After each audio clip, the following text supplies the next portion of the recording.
Good day and welcome back to another DBZ Dokkan battle video. In this video we're going to be taking a look at just something quite interesting. I wanted to see how the free-to-play Team Bardock team basically would do. Team Bardock team, wow, that's a great sentence to say. But how the Team Bardock team would do in Dokkan battle in the red zone. So basically, red zone, as you guys know, is probably some of the hardest content in the game right now, alongside the super activation cell max event. And I think, obviously not every red zone stage is created equal. There's a lot of really tough red zone stages. I don't think Team Bardock could handle all the red zone stages, but I wanted to see them in one that was a bit thematic, taking on Frieza, but also one that I think suits their strengths quite a bit. The Frieza phase is pretty good, obviously with the fact that there's quite a bit of build up in terms of it, which I think is really great. And yeah, in general, I think there is kind of the sense of like, okay, this event has a couple phases, and so it allows your units to build up. Not to mention, it kind of allows each member to use their specific tools. So for example, Fasha can evade in this event, whereas taking her into an event like Broly kind of would not be great. So yeah, there's a couple, I want to say, good things about this event. I think that has a pretty good kind of philosophy and build and kind of just whole design behind it. So yeah, but I think in general, like, just looking at the team, I think they do pretty well. They could do quite a few red zone events, I think, especially a lot of the earlier ones. I think you could definitely use them to clear them. You do need a little bit of luck in this event to clear it with the Team Bardock team. There's a couple things that can catch you out here. So firstly, the second phase, the AoE super. If you get AoE supered by this physical Frieza, you basically are going to die. All of the Tora, Shugesh, all those kind of units are not going to, how can I say, be built up enough to kind of empower you. Fasha is not going to be built up enough to obviously empower you. There's going to be some pretty significant problems in terms of, like the actual functioning of this phase. So you need a little bit of luck here, or you need to use an item basically to kind of navigate this stage, which is one of those things.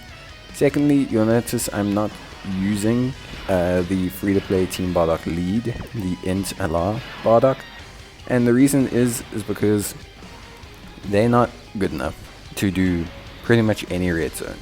Not only do they lower the stats of the team quite significantly to 120%, but they just don't have the raw stats to handle any of the events. Now, should they get a good EZA that's on parity with the physical LR Bardock, with the physical LR Ginyu Force, or the tech LR Ginyu Force, then they could elevate this team to potentially take on some even harder red zone stages, which I think would be good for the team in general. Yeah, in general, I think, honestly, the Team Bardock team does really well. One thing it does have in its favor is it has some, well, I would say 4 crucial units. So you have Strength Bardock, who can tank really well. You have Tora and Shugesh, who under a 200% lead, like Tech Bardock, can do very good speed of stacking. Like, they have a very good pacing when it comes to stacking.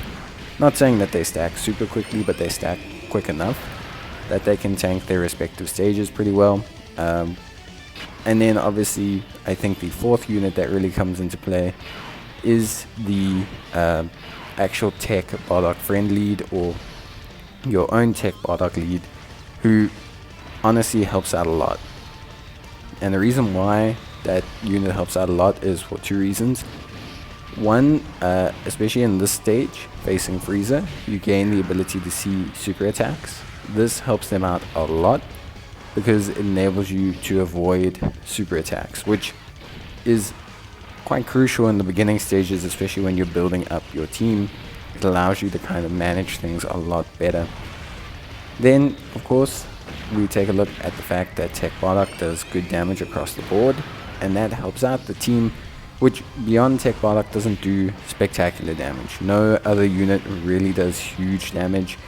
Strength Bardock has decent crit chance, that's really about it, but yeah, generally speaking, there's not a lot to go with in terms of like your functionality here, if you know what I mean. There's not a lot to kind of roll with in terms of offensive functionality. You have to really use the TEQ Bardocks to their maximum to kind of replace the lower than expected offense of the rest of the team.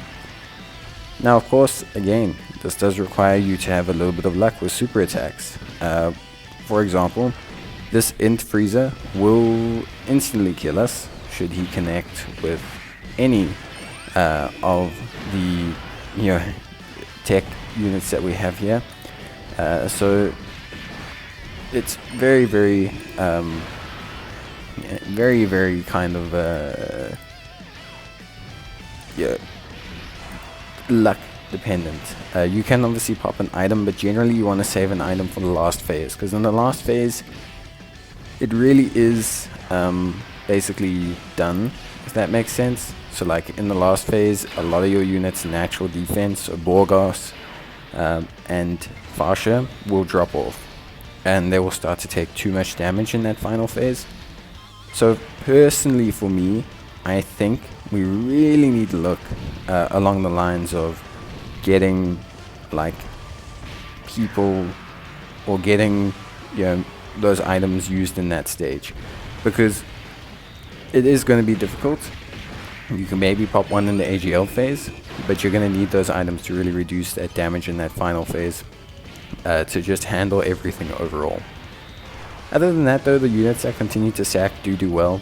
Shugesh stacking, very good. Tora stacking, very good. The AGL phase does give you a little reprieve with the fact that you're going to have the ability to tank relatively well with your tech units, but they still will take damage, and you have to be incredibly careful with the rest of your units, because it can be quite challenging and quite tough. I mean, you're going to see TEQ Bardock here take quite a significant chunk of damage. 137k. It doesn't seem like a lot, but I mean it is a lot considering like he's fully built up and he does have type advantage. So there are those aspects to consider. Like I said, one good thing though is you have pretty good type advantage across the board with 3 tech units, and Shugesh is also stacked up to the point where he's pretty solid, I would say, in terms of performance. But again, you can start to see, like I said, Borgos, he takes too much damage. You're going to need to conserve items. That's for me. Let me know what you think. Bye.